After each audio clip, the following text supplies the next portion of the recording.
Bienvenue dans le vieux port de Marseille pour célébrer les 30 ans de Ponant, la compagnie de croisière de luxe 5 étoiles avec sur ma droite la coque du voilier Le Ponant, le premier bateau de cette compagnie. Il mesure près de 85 mètres de long.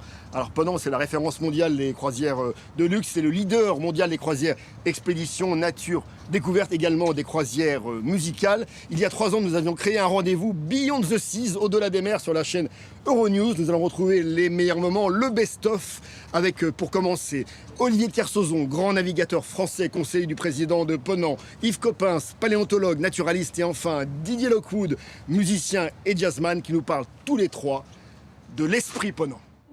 Le programme de cette compagnie a été d'aller là où les gens ne vont pas. Et je pense que ces programmes où on va au milieu du plus grand océan du monde, on va au Spitzberg, on descend là en Patagonie, on va au pôle Sud, on peut dire que le Ponant va où vous rêvez d'aller. C'est ça qui est formidable. C'est-à-dire que les parcours sont formidables, c'est des parcours de rêve. Moi, c'est des parcours que j'ai fait en course et que j'adore faire en croisière, parce que c'est un plaisir formidable de se promener dans cette beauté du monde. Il y a très peu de bateaux de croisière qui vont dans ces zones-là et puis qui ont le loisir, parce que les bateaux ne sont pas trop grands, d'aller vraiment se faufiler là où personne ne va. L'esprit Ponant, en dehors de l'esprit intérieur du bateau, c'est bien sûr de naviguer pour rechercher des choses. Donc rien n'est garanti, mais les découvertes que l'on peut faire, c'est comme la recherche. Les découvertes que l'on peut faire sont toujours très impressionnantes et d'autant plus intéressantes qu'elles sont inattendues et qu'elles sont souvent ce que l'on espère et au-delà de ce que l'on espère. Le voyage, c'est à mon avis le meilleur moyen pour apprendre.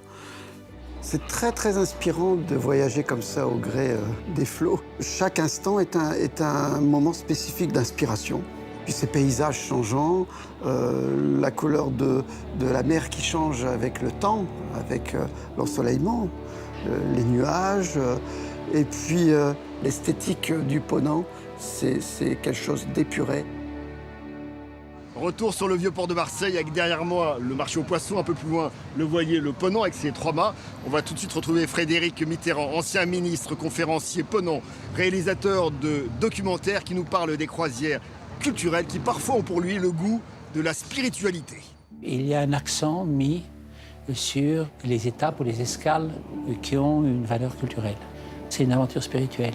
C'est une aventure au sens réel du terme, on découvre des nouveaux lieux, mais en même temps, on a l'occasion de réfléchir à un certain nombre de choses. J'aime faire les croisières du Ponant parce qu'elles nous permettent de visiter des lieux que je n'avais pas connus jusqu'alors. Et elles me permettent d'échanger avec le public. L'idée de la conférence, après une journée de visite ou une journée de croisière, c'est un moment qui permet de faire le point. Et en même temps, c'est un moment ludique. C'est un moment extrêmement sympathique. Alors les croisières culturelles permettent un échange extrêmement fort entre les invités d'honneur et les passagers. On va tout de suite recueillir les impressions en tant que conférencier Ponant de Luc Ferry, ancien ministre, philosophe et auteur, et Frédéric Mitterrand. Le principe, c'est qu'il y a des conférences qui sont toujours liées au thème de la croisière, si je puis dire, en tout cas à l'itinéraire de la croisière. Quand on va en Grèce, on va parler de mythologie grecque. Quand on va dans les pays d'Europe du Nord, on va parler de protection de la nature, de découverte de la nature, etc. Il y a des passagers qui viennent aussi pour les conférences, pas simplement pour le voyage, et que je retrouve d'ailleurs dans d'autres conférences sur Terre, à Paris ou ailleurs. Donc c'est très sympathique parce que ça crée des liens.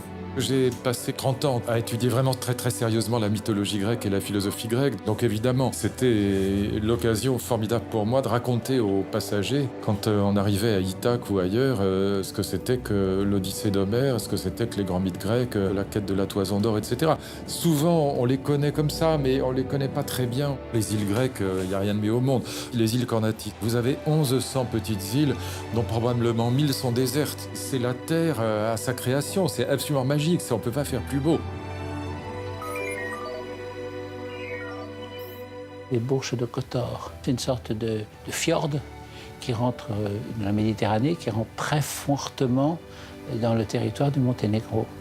Et c'est un endroit inouï, avec un monastère au milieu sur une petite île.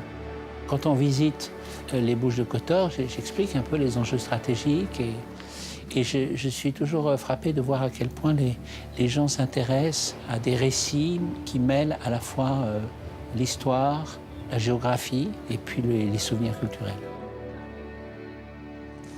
Retour sur le Sun Deck, le pont Soleil du Ponant, avec ses 3 mâts qui forment un tirant d'air de 56 mètres de haut. Alors les croisières culturelles Ponant, ce sont à la fois la découverte de lieux grandioses, emblématiques, chargés d'histoire. On va découvrir les coups de cœur de Luc Ferry, Frédéric Mitterrand et Franz-Olivier Gisbert, journaliste, grand reporter, écrivain bien sûr, qui nous parlent de leurs croisières, qu'elles soient en Méditerranée, en Scandinavie, bref, en Europe.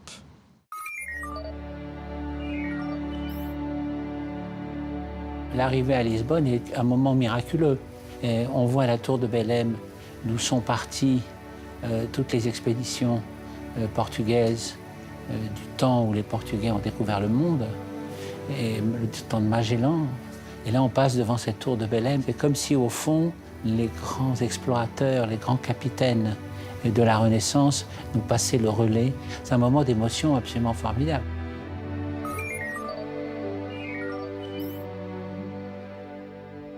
Il y a ce petit côté maison de poupée qu'il y a beaucoup en Norvège et également à Copenhague, au Danemark, on retrouve un peu la même architecture en bois. Moi, j'adore ça. Et puis la ville de Bergen qui est magnifique, cette espèce de petit joyau là, qui a été la capitale de la Norvège pendant une époque. Et puis qui est une ville aussi très culturelle parce que vous avez quand même 2 personnages considérables qui viennent de Bergen, petite ville, a priori 200 000 habitants. Edvard Grieg, d'un côté le musicien, et de l'autre Henrik Ibsen, qui est un des plus grands dramaturges de l'histoire de l'humanité. Moi, j'aime bien les deux, on va pas comparer les deux, mais c'est vrai que le moment des sensations fortes, c'est quand même incontestablement les fjords. Les fjords, c'est absolument sublime. La Norvège, les fjords, quand on a connu les fjords, c'est évidemment absolument fascinant. Hein. C'est une espèce de vallée très profonde, avec beaucoup d'eau par-dessous, l'eau de mer qui est dessous, l'eau douce, parce qu'il y a énormément d'eau douce avec toutes les cascades de tous les côtés. Et puis tout ça sinue, ce sont des décors de cinéma. Vraiment, c'est très grisant, quoi. On a l'impression d'être dans un univers ancien, dans, je sais pas, une espèce de saga. On est complètement transporté. Ce sont des paysages qu'on connaît peu. Et je crois, une fois qu'on les a vus, évidemment, on a envie d'y retourner. Moi, j'adore ça. C'est absolument magnifique. Franchement, alors c'est une découverte parce que je connaissais la Norvège et la Suède, mais de l'intérieur. Alors là, ça n'a vraiment rien à voir. On rentre vraiment dans des fjords, mais incroyables. C'est qu'on y rentre sur des kilomètres et des kilomètres. La mer, même quand il y a du vent, ressemble à un lac parce que là, ça ne peut pas lever des vagues. C'est trop étroit. Ça ressemble vraiment au plus beau tableau romantique allemand ou norvégien. D'ailleurs, l'école de peinture romantique norvégienne est absolument magnifique. Et c'est d'une beauté sans pareil parce que c'est à la fois des montagnes quasiment comme en Corse et en même temps, elles tombent à pic dans des fjords dont la couleur, le bleu est absolument magnifique. C'est vraiment tout à fait extraordinaire. Retour dans le Vieux-Port avec derrière moi la Bonne Mer. Cap maintenant vers l'Amérique et les États-Unis pour le coup de cœur de Franz-Olivier Gisbert, notamment pour une escale à New York avec la Statue de la Liberté, Ellis Island. Des vrais moments magiques.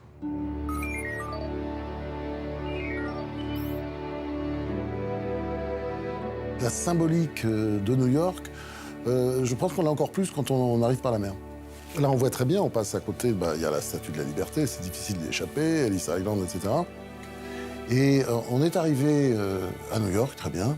On est resté ensuite une journée. Le départ, c'était hallucinant. Parce que le départ, c'est une des plus fortes sensations de ma vie. Le départ, c'était New York dans la nuit, il y avait des lumières partout, c'était absolument magique, on avait l'impression d'un spectacle.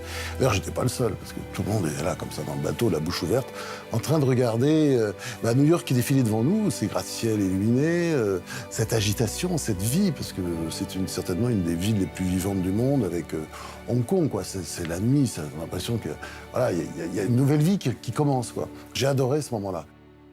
Retour sur le Sun Deck du Ponant devant le poste de pilotage. Alors découvrir une région par la mer, c'est une approche différente du voyage et de la découverte. Ce sont des moments hors du commun, des ressentis différents avec le temps de la réflexion. 2 exemples, le Japon avec Luc Ferry et le canal de Corinthe avec le musicien Didier Lockwood.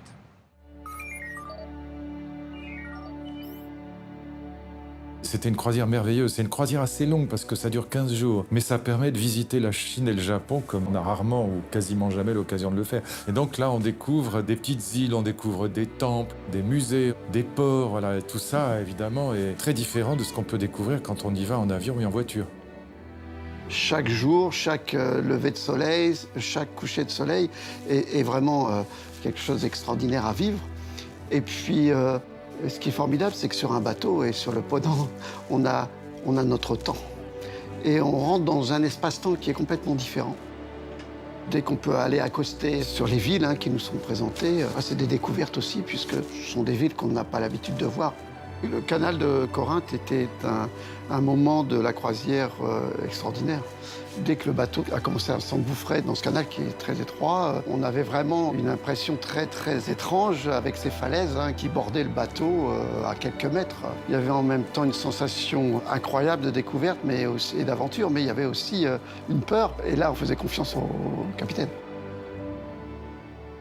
Retour dans la passerelle du Ponant qu'on appelle en anglais The Bridge, avec tous les instruments de navigation, dont les fameux radars. Alors, dans les croisières culturelles, il y a également les croisières musicales que propose le grand journaliste musical Alain Duhaut. Il sélectionne les artistes et les programmes spécifiques pour des croisières, qu'elles soient de musique lyrique ou de musique instrumentale.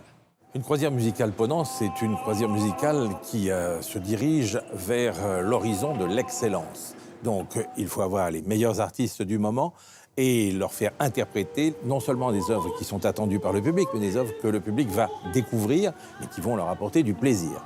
Donc, on est toujours dans le registre de l'excellence et du plaisir. Ce sont des gens auxquels je crois et dont je veux faire partager au public du Ponant ces coups de cœur qui sont les miens. Mais ils savent aussi que je vais constituer des programmes qui permettront de mettre en valeur leurs talents, qui feront plaisir au public. Et ils créeront ainsi un lien avec le public qui se poursuivra hors de la croisière. Un soir, c'est un concert de musique lyrique, un soir, c'est un concert de musique instrumentale. La spécificité de Ponant, elle tient d'abord à la qualité de ces bateaux. Et une chose tout à fait rare, c'est que tous les artistes, et pourtant il y a des grandes stars, prennent véritablement une semaine de leur vie pour être sur le bateau. Ils sont là, ils jouent tous les jours. C'est vraiment une semaine avec ces artistes et ça, c'est unique. Retour sur la plage avant du pont Antigua du Ponant. Alors, le Ponant compte 3 grands voiles de 450 mètres carrés, un spinnaker de 1000 mètres carrés. Pour les croisières musicales, ce qui est important de savoir, c'est que tous les artistes et les musiciens restent tout au long de leur croisière. Ils peuvent souvent discuter avec les passagers après les concerts, pendant les repas. Il y a d'autres moments. On va tout de suite écouter à ce sujet Inva Moula, la cantatrice, Didier Lockwood, le musicien, et le journaliste Alain Duhaut. Ce que j'aime beaucoup dans ces croisières, c'est le contact qu'on a avec le public. C'est un lieu privilégié pour rencontrer, puisque voilà, on est en vase clos dans le bateau quand on ne sort pas. Et donc, autant en profiter pour tisser des liens avec un public qui adore, en tout cas aussi, rentrer dans l'univers des artistes, sans simplement aller les voir, les écouter et puis repartir après, mais aussi avoir une discussion et échanger nos points de vue.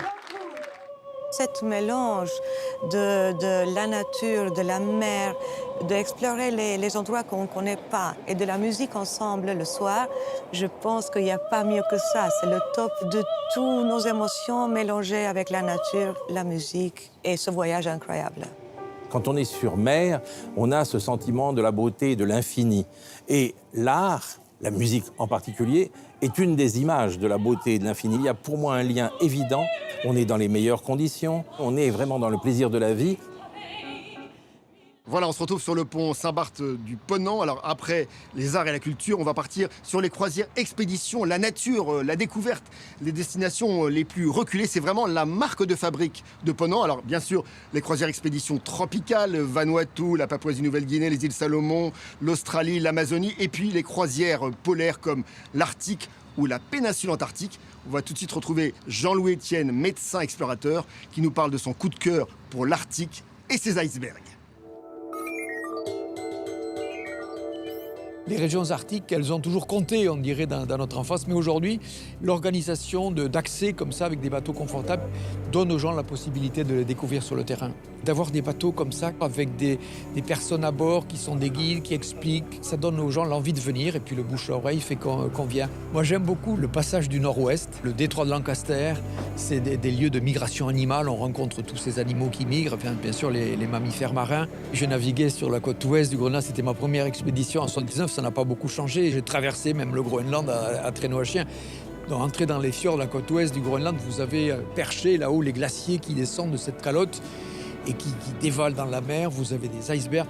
Voir un iceberg, un bel iceberg qui descend de la calotte groenlandaise, c'est un truc qu'on peut regarder des heures. C'est un peu comme les déserts.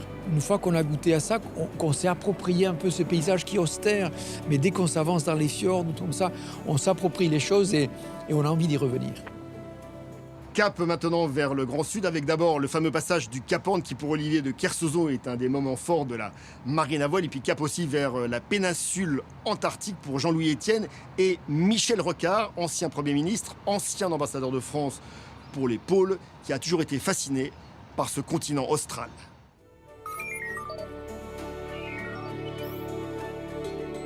Le Cap Horn est la pointe extrême, rocheuse, du continent sud-américain. Les bateaux du Ponant, ils passent en descendant vers le pôle sud. C'est un passage formidable à faire, quoi. C'est très beau. C'est difficile d'y passer sans être admiratif pour les navigations qui ont été faites, ému par le décor, que c'est un décor grandiose.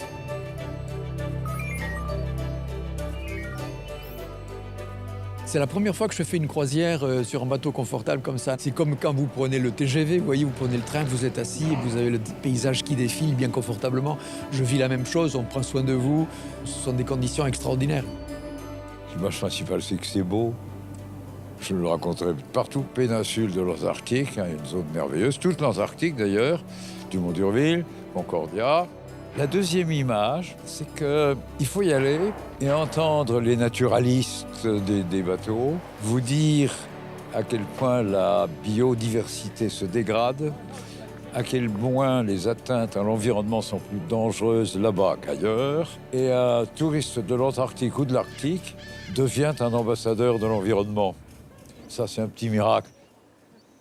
Olivier de Kersauzon, le navigateur français, a un vrai coup de cœur pour l'océan Pacifique, le plus grand océan de la planète. Également pour la région de la Polynésie française, qui est grande comme l'Europe. Il adore les Polynésiens. Il aime également la Nouvelle-Calédonie. C'est délicieux pour lui. C'est un véritable enchantement.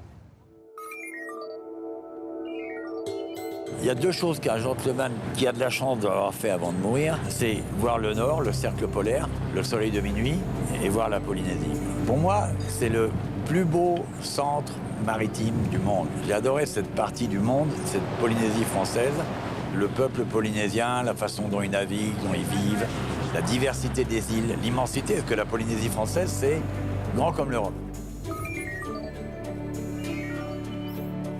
J'ai parcouru Hawaï dans tous les sens à voile. Le problème d'un bateau comme ça, c'est que vous n'avez plus le souci de la navigation. Vous faites confiance au capitaine et vous pouvez profiter du décor au maximum. Souvent en course, on est pris par la course, à juste titre. On a dans le fond de l'œil comme un murmure d'émerveillement, parce que c'est très beau. Mais en même temps, on n'a pas les moments de s'y abandonner, alors que là, magnifique occupation de regarder la mer en ne faisant rien. C'est un lagon exceptionnel. Peu de fond blanc, bleu ciel, avec un soleil très impitoyable, des couleurs qu'on voit nulle part ailleurs. Avec une variété de poissons incroyable de Nouvelle-Calédonie. À Poum, on est vraiment dans le ailleurs du ailleurs. Après, quand on va sur les loyautés, sur Ouvéa, Marais, Lifou, c'est un enchantement. Et la découverte des îles comme ça, c'est formidable, parce que c'est une approche très douce. C'est une ombre, une forme, un paysage et après des détails. C'est sûrement une approche assez délicieuse. Je me trouve maintenant sur l'échelle de coupée, la passerelle d'embarquement du Ponant. Alors, autre coup de cœur d'Olivier de Kersauzon, ce sont les San Blas, le canal de Panama, et surtout les Caraïbes, les Antilles, avec notamment les fortifications du 19e siècle, car à cette époque, toutes ces îles étaient assiégées.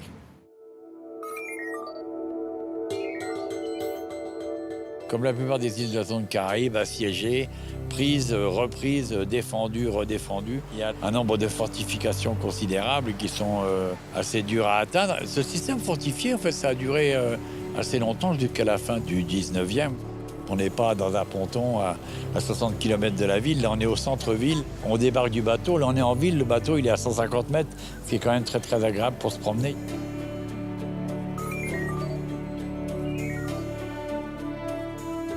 C'est une œuvre magnifique, parce que la devise du canal, moi j'adore, c'est « Divis pour unir ». C'est vraiment le symbole de ce que les hommes ont créé en améliorant leur monde.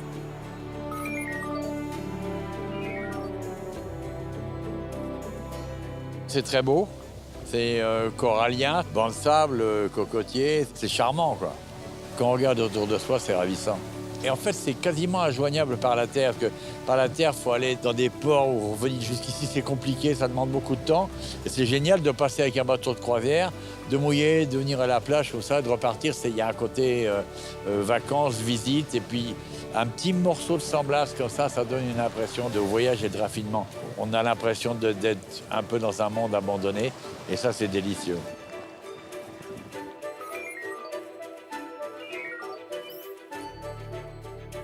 C'est une île qui est fréquentée depuis de longtemps à cause de ces points-là. Marigot-Bay, c'est un bon point en cas de cyclone, c'est un bon abri. Et à côté, colonie anglaise, architecture assez simple, assez authentique, parce que d'abord, il ne peut pas y avoir de très très gros bateaux qui viennent, donc ça crée une ambiance. Quand on a débarqué dans notre petit port, tout est normal. C'est comme si on débarquait d'un yacht il y a 30 ans. Il faut des petits bateaux pour ça. Il ne faut pas des monstres, il faut des bateaux petits et raisonnables.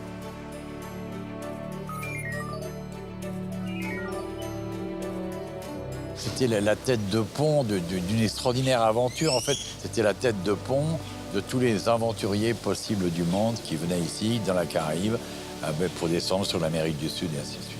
Si on se reporte à l'époque, c'était un peu comme si on était presque sur la Lune pour aujourd'hui. Très lointain, nouveau, tout à construire, tout à créer. C'est un très bel endroit. Puis c'est aussi le côté Ponant, c'est qu'on est en ville tout de suite, parce que le Ponant, c'est des grands yachts. On réussit à attaquer au yacht club de pêche local. C'est extraordinaire, ça. Après les Caraïbes, on retrouve Olivier de Kersauzon qui nous raconte l'art de vivre la croisière Ponant, l'art de prendre le temps, le voyage, l'évasion, le rêve, un véritable enchantement. La croisière, c'est un joli voyage. On va d'un bel endroit à un autre très bel endroit. Ponant vous emmène vers votre autre rêve. Ici, la route continue tout le temps. Et en fait, c'est à vous de décider à quel moment vous allez profiter du paysage. C'est un petit problème quand même, c'est que si c'est souvent très beau, vous n'avez plus le temps d'aller dormir. Mais enfin, vous dormirez à un autre moment.